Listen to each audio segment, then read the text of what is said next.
നന്മയുടെ പഠനോപകരണ വിതരണം ഈ വർഷവും നടത്തുന്നു.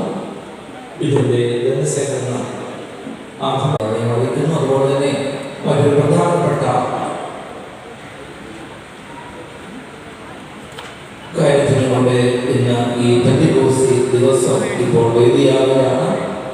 കടന്നുപോയ ഏറ്റവും ബഹുമാനപ്പെട്ട ഉമ്മൻചാണ്ടി സാറിനെ പറയുമ്പോൾ ഇത് ഏറ്റവും യോജിക്കുന്ന ഒരു കാര്യമാണ്. അതുകൊണ്ട് തന്നെ ജനങ്ങൾ അദ്ദേഹത്തെ ഇന്നും മനസ്സിൽ സൂക്ഷിക്കുന്നു. അദ്ദേഹത്തിന്റെ ബുദ്ധനാന്തിച്ച്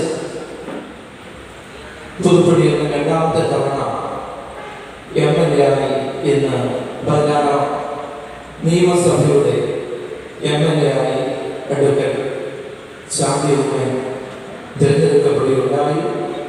പിതാവിന്റെ ആ വഴി സ്വീകരിക്കുമ്പോഴും അലാളിത്യം മാതൃകയാക്കുമ്പോഴും തൻ്റെതായ വഴികളിൽ കൂടി ജനങ്ങളുടെ മനസ്സിൽ സ്ഥാനമൊത്തിക്കുക ഏറ്റവും ബഹുമാനപ്പെട്ട ശാന്തി ഉമ്മൻ MLA സാധിക്കുന്നു.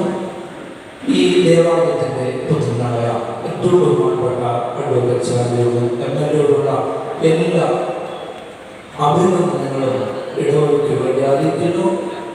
കോട്ടയം ഭദ്രാസനത്തിന്റെ ഇപ്പോൾ ആശംസ വാക്കുകൾ അറിയിച്ച് ബഹുമാനപ്പെട്ട MLA സ്വീകരിക്കുന്നു. ഉമ്മൻചാണ്ടി എന്ന് വിളിക്കപ്പെടുന്ന വളരെ അനുസരണമായ വളരെ സന്തോഷമുള്ള ഒരു കാര്യമാണ്. ഉമ്മൻചാണ്ടി എന്ന മഹാപുരുഷനെ സമൂഹത്തിൽ എന്നും ജീവിപ്പിച്ചു നിർത്തുവാനായിട്ട് ഈ മകൻ്റെ പ്രവർത്തനങ്ങൾ ഇടയാകട്ടെ പ്രത്യേകമായിട്ട് ഞാൻ പ്രാർത്ഥിക്കുകയാണ്. വ്യക്തിപരമായിട്ട് ചാണ്ടിയോട് ഒരുപാട് സ്നേഹമാണ് ഡൽഹിയിലാണ് എനിക്കുള്ളത്. അത് ചാണ്ടിക്ക് മനസ്സിലാവുന്നത് എനിക്കറിയാവുന്നില്ല.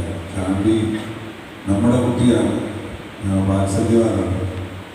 ചാണ്ടി കുസൃതി കാണിച്ചാലും ഞാൻ വഴക്ക് പറയും, ചാണ്ടി നല്ലത് കാണിച്ചാലും ഞാൻ സ്വീകരിക്കും. അങ്ങനെയാണ് ചാണ്ടിയുള്ള എൻ്റെ പെരുമാറ്റം. അത് എൻ്റെ മകനായതുകൊണ്ടാണ്. വളരെ സന്തോഷത്തോടാണ് ചാണ്ടിയുടെ ഓരോ വഴികളെയും നോക്കിക്കാണുന്നത്.